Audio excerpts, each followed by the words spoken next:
भारत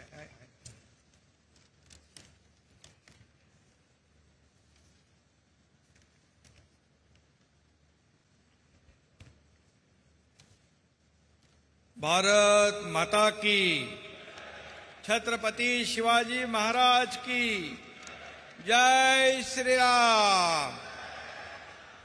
आजचा दिवस आपला स्वप्नपूर्तीचा आहे।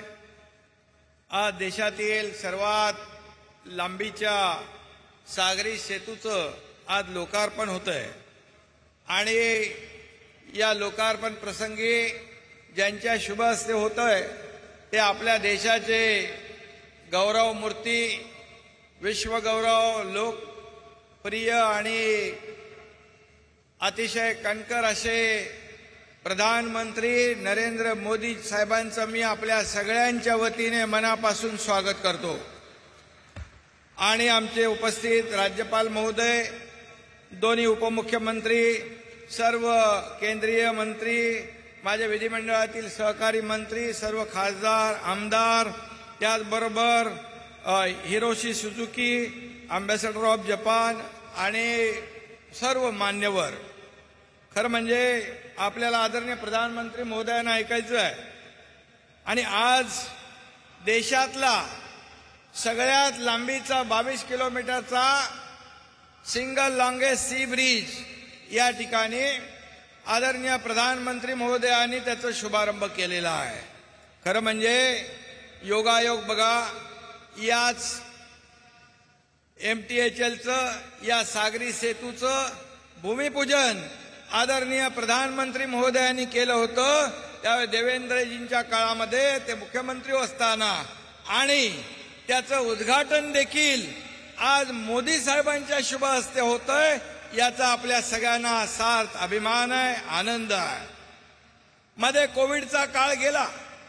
कोविड असताना देखील या समुद्र सेतूमध्ये ज्या ज्या लोकांनी, अधिकाऱ्यांनी, इंजिनियरनी, सर्व कर्मचाऱ्यांनी, अधिकाऱ्यांनी जी मेहनत घेतली त्यांना मी मनापासून धन्यवाद देतो। कारण कोविड असताना देखील त्यांनी या पुलाचं काम योग्य वेळेमध्ये केलं आणि 2 तासाचं आता लागणारं अंतर या पुलामुळे फक्त 20 मिनिटांमध्ये मुंबईतला माणूस इथं चिरलेमध्ये येणार आहे। आणि हा गेम चेंजर प्रकल्प आहे। इंधन वाचणार, वेळ वाचणार, प्रदूषण कमी होणार, अशा प्रकारचा अत्याधुनिक टेक्नॉलॉजीचा वापर करून हा प्रकल्प आपण केला। खरं म्हणजे याच्याबरोबर आज Kharkopar Uran railway line, Dighagaon railway स्थानक, सूर्या पाणी पुरवठा योजना, नवी मुंबई मेट्रो मार्ग 1, बेलापूर ते पेंढार, खार रोड आणि गोरेगाव दरम्यान नवीन रेल्वे लाईन यांचं देखील आपल्या राष्ट्राला समर्पण केलं जाणार आहे। ऑरेंज गेट ते मरीन ड्राईव्ह बोगदा टनेल त्याचं देखील भूमिपूजन होणार आहे। आणि त्याचबरोबर नमो अभियानमधील मुख्यमंत्री महिला सक्षमीकरणाचा देखील शुभारंभ या ठिकाणी होणार आहे। लेक लाडकी लखपती या योजनेचा देखील शुभारंभ होतोय। हजारो महिला या कार्यक्रमाला उपस्थित आहेत। मी त्यांचं मनापासून स्वागत करतो, त्यांना खूप खूप शुभेच्छा देतो आणि बांधवांना देखील धन्यवाद देतो। MTHL सीलिंग ये भारत रत्न स्वर्गीय अटल बिहारी वाजपेयी जी का नाम इसे दिया हुआ है। यह सेतु अटल जी के नाम की तरह ही अटल और मजबूत है। श्रद्धेय अटल जी का नाम, इसका उद्घाटन इस ब्रिज के मजबूती की एक गारंटी है। जैसे देश में मोदी गारंटी चलती है, वैसे ये ब्रिज भी अभी और मजबूत हो गया है। यह सी ब्रिज 22 किलोमीटर का है। बड़े भूकंप के झटके को झेलने की भी क्षमता इसमें है, ऐसा ये मजबूत बनाया है। लेकिन आने वाले लोकसभा चुनाव के नतीजों के बाद भूचाल आएगा और हमारे विरोधी पार्टी के लोग उसे झेल नहीं पाएंगे। ये मैं अभी कहना चाहता हूं। ये सत्यता है, ये सच्चाई है। ये सिर्फ शिवड़ी न्हावा सेवा एक मार्ग नहीं है, बल्कि जीत की ओर ले जाने वाला विकास का महामार्ग है। अन्याय और अत्याचार करने वाले रावण के अहंकार का अंत करने के लिए प्रभु श्री राम की सेना ने समुद्र पर सेतु बनाया था। इस सागरी सेतु के निर्माण से उसी तरह अहंकारी लोगों का अहंकार भी चकनाचूर हो जाएगा। और मैं ये भी कहूंगा, जब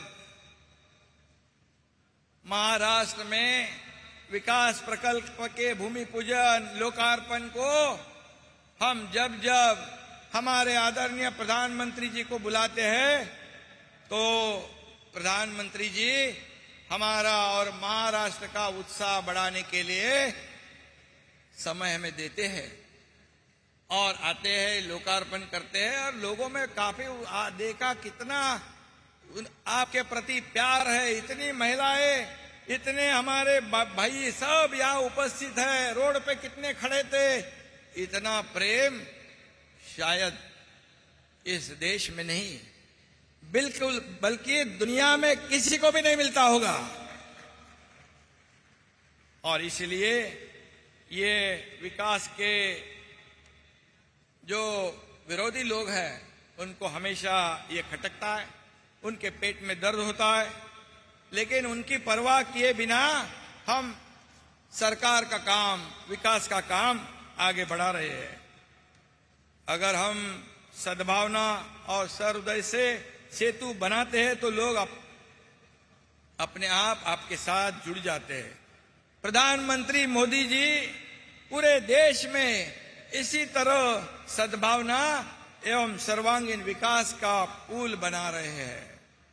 और इसीलिए इनके साथ अब की बार 400 पार के नारे को मजबूत करने के लिए हमारी भी एक बड़ी जिम्मेदारी बन चुकी है। और इसलिए मैं कहूंगा, मैं आप सबकी तरफ से कहूंगा कि फिर एक बार मोदी सरकार और महाराष्ट्र में अब की बार 45 पार, ये संकल्प लेकर हम आगे बढ़ रहे हैं। ये विकास के माध्यम से हम लोगों के सामने जाएंगे। जो विकास हमारी सरकार बनने से पहले रुक चुका था, उसमें रोडे डाले थे, स्पीड ब्रेकर थे, बंद था, उसे आगे बढ़ाने का काम मोदी जी के नेतृत्व वाली इस सरकार ने किया है। और निश्चित रूप से मैं कितने प्रकल्प शुरू है इसकी गिनती नहीं करूंगा, लेकिन नम्रता पूर्वक इतना ही कहूंगा कि पूरे देश में आपके मार्गदर्शन में, आपके सहयोग से, आपके नेतृत्व में इस महाराष्ट्र में सबसे ज्यादा इंफ्रा प्रोजेक्ट शुरू है। और लोगों के भलाई के लिए आज इस अटल सेतु से ये पूरी तीसरी मुंबई डेवलप हो जाएगी। या एयरपोर्ट है, या मुंबई पुणे कनेक्ट होगा, मुंबई गोवा कनेक्ट होगा, वसई विरार मल्टी मॉडल को कनेक्ट होगा, दिल्ली मुंबई का फ्रेट कॉरिडोर को भी कनेक्ट होगा। एक गेम चेंजर प्रोजेक्ट है। यह सिर्फ एक प्रकल्प नहीं, बल्कि एक अर्थव्यवस्था को पूरी तरह बदलने वाला प्रकल्प है। और इसलिए मैं इतना ही कहूंगा कि जो हमारे प्रस्ताव जाते हैं केंद्र में, बिल्कुल कटौती नहीं करते हुए वैसे के वैसे पूरी तरह मान्य होते हैं। इसलिए तो डबल इंजन की सरकार पूरी स्पीड से, गति से काम कर रही है। या मैं बताना चाहूंगा कि जो मुंबई अहमदाबाद बुलेट ट्रेन परियोजना, जो हमारे प्रधानमंत्री जी का बहुत ही पेट प्रोजेक्ट था, उसे भी रुकाया था। लेकिन जैसे हमारी सरकार आ गई तो सब बाधाएं दूर हो गई। उसका भी काम, लैंड एक्विजिशन हो या जो भी काम है, उसे भी आगे बढ़ाने का काम हमें शुरू किया है। और निश्चित रूप से मोदी जी के नेतृत्व में देश की प्रगति बुलेट की गति से हो रही है। ये वास्तवता है। 50-60 सालों में जो नहीं कर पाए वो जो 9-9.5 सालों में मोदी जी ने करके दिखाया है। इसीलिए इस भारत का नाम पूरी दुनिया में अदब से लोग लेते हैं। ऐसे परिस्थिति में बड़े बड़े देशों की अर्थव्यवस्था चरमरा गई है, डगमगा गई है, लेकिन ऐसे परिस्थिति में हमारे भारत देश की अर्थव्यवस्था को एक नई ऊंचाई पे नया आयाम देने का काम आदरणीय प्रधानमंत्री जी ने किया है। इसलिए मैं उनको बहुत बहुत धन्यवाद देना चाहता हूं, उनका आभार व्यक्त करना चाहता हूं। ऐसा ही प्रेम महाराष्ट्र के साथ आगे आपका रहेगा, ये मुझे विश्वास है। और विकास के बारे में तो कभी भी केंद्र सरकार हमारे साथ है। वंदे भारत हो, ट्रेन के काम हो, जो भी विकास के प्रकल्प हो, केंद्र सरकार हमेशा, जैसे हमारे देवेंद्र जी ने कहा कि चट्टान की तरह हमारे महाराष्ट्र सरकार के पीछे केंद्र सरकार खड़ा है। इसलिए मैं धन्यवाद देना चाहता हूं।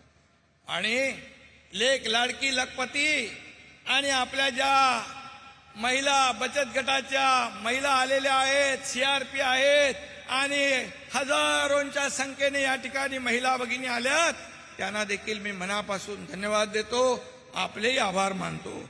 आणि एक गोष्ट फक्त मी या ठिकाणी सांगू इच्छितो की देशामध्ये करोडो राम भक्तांचं जे स्वप्न होतं की अयोध्यामध्ये राम मंदिर झालं पाहिजे, हिंदू हृदय सम्राट बाळासाहेब ठाकरेंचं पण स्वप्न होतं राम मंदिर झालं पाहिजे।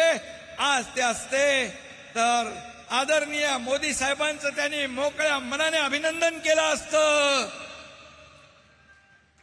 आणि म्हणून मैं कुठल्या शब्दा मेरे पास शब्द नहीं है आभार व्यक्त करने के लिए, इसलिए मैं आपको सादर वंदन करता हूं, प्रणाम करता हूं। आणि मी आपल्या सगळ्यांना एकदा सांगतो, 2 मिनिटं सगळ्यांनी या अयोध्येमध्ये राम मंदिर निर्माण होतंय यासाठी उभं राहून आदरणीय प्रधानमंत्रींना मानवंदना द्यायची आहे। टाळ्यांच्या गजरामध्ये उभं राहून सगळ्यांनी मानवंदना देऊन जय श्रीरामचा आपण घोषणा करूया, घोष करूया, जय श्रीराम।